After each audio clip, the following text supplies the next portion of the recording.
Solo CQB. Running through tight spaces, clearing rooms and taking down opponents. Sounds exciting, right? The lone wolf approach can seem like the ultimate airsoft fantasy. But before you go full Rambo, let me tell you, Solo CQB is not for everyone. In fact, it's often a big mistake. Let's break down why flying solo in CQB could be more trouble than it's worth, and at the end, I will give you my personal tips on what to do when you end up alone in a building. What is Solo CQB? CQB, or close quarters battles, happen in tight environments like buildings or arenas. It's all about speed, precision, and quick decision making. In Solo CQB, you are handling everything yourself, no teammates to back you up. It sounds like a fun challenge, and it really is, but execution is far trickier. I've been playing Airsoft for years, and it's not every game I manage to pull off an epic Solo CQB play. In fact, most of the time you get taken out pretty early on, and that sucks. But when you do manage to bag that kill streak and come out on top, man, it does feel good. And those memories stick with you for a long time.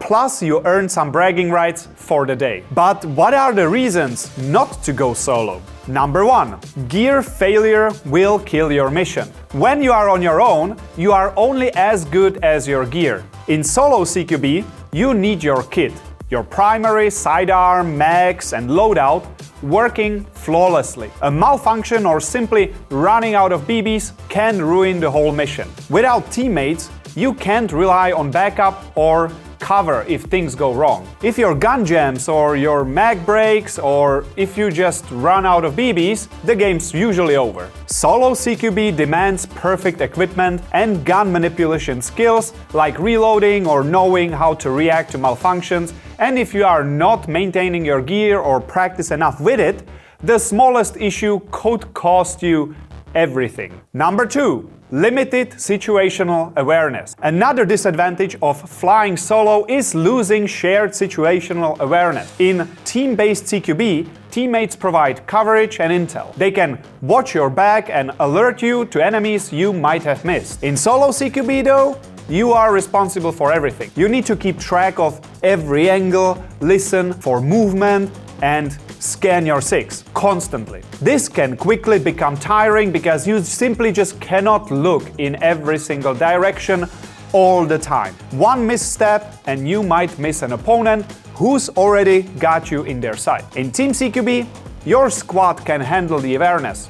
Solo, it's all on you. Number 3. No one to cover you. Like I said, Solo CQB means no backup. In a team, you can rely on others for suppressive fire, intel, or simply covering your entry. But in Solo CQB, every corner you clear is risky. If an enemy is waiting, you better spot them first. And if there is more than one opponent, you are at a serious disadvantage. There is no one to provide cover while you reload or reposition. In high-stress situations, you'll wish you had a team to back you up. Without one, the pressure can quickly turn the fun into just pure stress. Number 4. It's physically exhausting. CQB is already physically demanding. Constant movement, diving behind cover, quick peeks, and room clearing. When you are solo, it's even worse. No teammates to take over or give you a break. Every action, every corner cleared is on you. Staying alert and moving through a building or arena solo will tire you fast. Over time, this physical fatigue can affect your performance. You might make mistakes or worse, fail to react in time because your body and mind are just exhausted. Number 5. Missing out on team spirit. One of the best parts of Airsoft, especially CQB, is teamwork. Clearing rooms together, communicating on the fly, and sharing the victories with someone is a huge part of the fun. In Solo CQB, you lose all of that. You might clear a room and feel like a hero, but you are missing the rewarding teamwork aspect. If you thrive in a collaborative environment, solo CQB can feel isolating and less exciting in the long run. Number 6. The stress. In movies, CQB is often shown as cool, fast-paced and action-packed. The lone operator is moving effortlessly and smoothly through tight spaces, taking out enemy after enemy. The scenes you see in these movies are choreographed and planned out to make the hero look cool, and the tension in these scenes is just simplified and only shown to add some dramatic effect. In reality, even though it's just a game, going solo in close-quarter battle is very different. It's far more stressful and chaotic. You are facing constant pressure, navigating through unpredictable environments.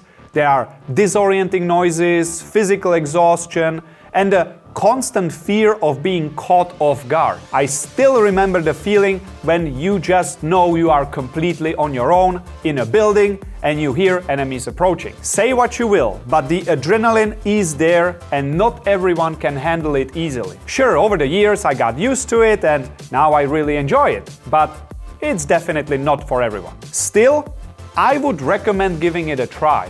Just keep those factors in mind and remember, it's just a game. Call your hits and then try again. The principles of CQB. Effective CQB relies on 3 fundamental principles: surprise, speed, and controlled violent action. For these principles to work, everyone in the team needs to understand their role. When you are solo, you are responsible for executing all these 3 principles alone, which is a massive challenge. Speed and surprise are vital in CQB, but without a team to back you up, maintaining these principles becomes incredibly difficult. Solo CQB scenarios. There are times when you might be forced into solo CQB, such as losing comms with your team or needing to revisit a cleared room due to an overlooked detail. In these scenarios, understanding basic tactics like slicing the pie, a method of safely peeking around corners, becomes crucial. Slicing the pie helps you gather intel while minimizing exposure. You'll also need to know how to handle angles such as narrow angles, 45 degrees, 90 degrees and 180-degree entry. But again, these tactics are designed to reduce risks while working with a team. On your own, the stakes are higher. And now it's time for my personal tips for solo CQB. If you find yourself in a building alone, here are my top tips I can give you after 15 years of playing. Don't make noise. You got the best chance if enemies don't know you are there. Period. Try to not make loud noises, walk carefully, and listen closely if someone is nearby. This will give you the highest chance of taking some enemies out. Don't get stuck in a room with only one entry point. If the enemies know you are there, they will come for you eventually. You need to have a way to escape and reposition, otherwise you're done. When you shoot and take out an enemy, the rest will know where you are. The best way to confuse them is to quickly reposition far enough from the original place and stay quiet. This way, you might get a chance to take out more of them. Don't simply just give up. Why do I mention this? It's so obvious, right? Well, because I see it all the time on the field. Especially younger players, when they lose their team, they often get scared and just surrender. I'm guilty of this myself back in the days. But you know what? Next time, when you find yourself in such a situation, remember that it's just a game and try to keep going despite the fear. More often than not, it's exactly these situations that lead to great stories and sense of accomplishment, but not if you give up right away. So, is solo CQB for you? While it might sound cool, it's full of risks. Gear failures, high stress, limited situational awareness, no backup, physical exhaustion, and the lack of teamwork all make solo CQB far more complicated and less enjoyable than it might seem. The best moments in Airsoft come from working together, communicating and coordinating as a team, but the occasional solo run can also lead to an amazing kill streak and a ton of bragging rights. The probability of success is just quite a bit lower. Last but not least, what is your experience with solo CQB? Let me know in the comments and see you in the next one.